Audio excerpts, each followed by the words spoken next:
teens die groot ding van die enstof, ons het nou hierdie tekort gehad, goed, nou het ons dit, ek het ook met Swaafwet gepraat, en hulle sê, hulle het eintlik nou so baie ingevoer, want hulle was so bang, nou is daar nie meer nie, maar nou het ons 'n ander krisis.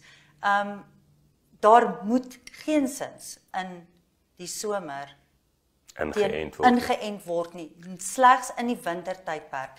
So, ek wil graag hê, jy moet daai waarskuwing, dat ons 'n boodskap van waarskuwing uitstuur, want as jy dit nou met inent, kan die perd vrek daarvan. Nie daai perd nie, die ander perde in die omgewing ook. Ja. Dit is baie belangrik om nie nou in te ent nie, asseblief. En ek sal bietjie uitbrei daarop. Nommer 1, 'n perd, of ons sien gewoonlik 'n perd immuniteit opbou na 6 tot 7 entings.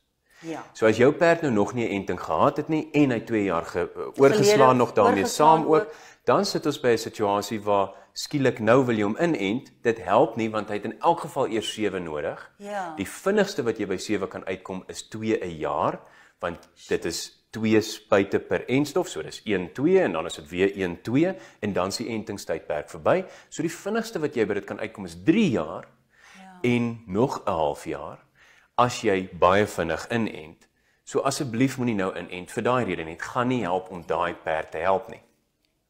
Die volgende kruks, miskien wil ek hom eers te noem, is, die muggie kan daai entstof, wat 'n lewendige enstof is, wat minder gevaarlik gemaak is, kan daai enstof vat en weer in 'n gevaarlike weergawe verander. En dan versprei jy dit in die diere in die omgewing, dis 'n muggie wat dit versprei, en hy vlieg oral, en hy kan gaan daar waar die wind hom waai, dit is kilometers en kilometers en honderde kilometers wat hy kan vlieg, en daai kan hy dan versprei na ander plase toe.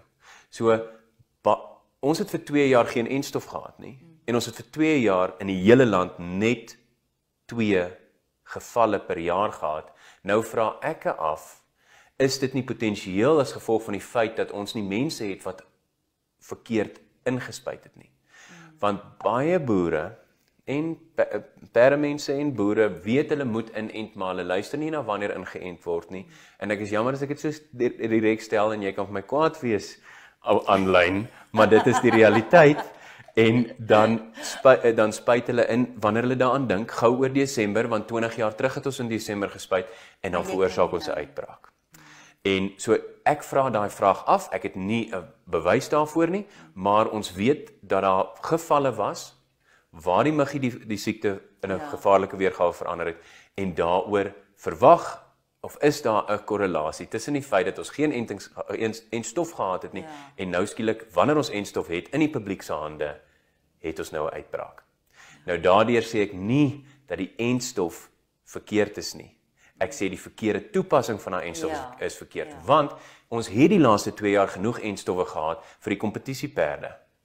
En daai kompetisieperde is ingeënt deur veeartse op die regte tyd, sonder om daai reël te breek. En ons het vir 2 jaar nie 'n uitbraak gehad nie. So, dis nie asof die entstof nie toegedien was die laaste ruk nie, hy was net ordentlik toegedien die laaste 2-3 jaar.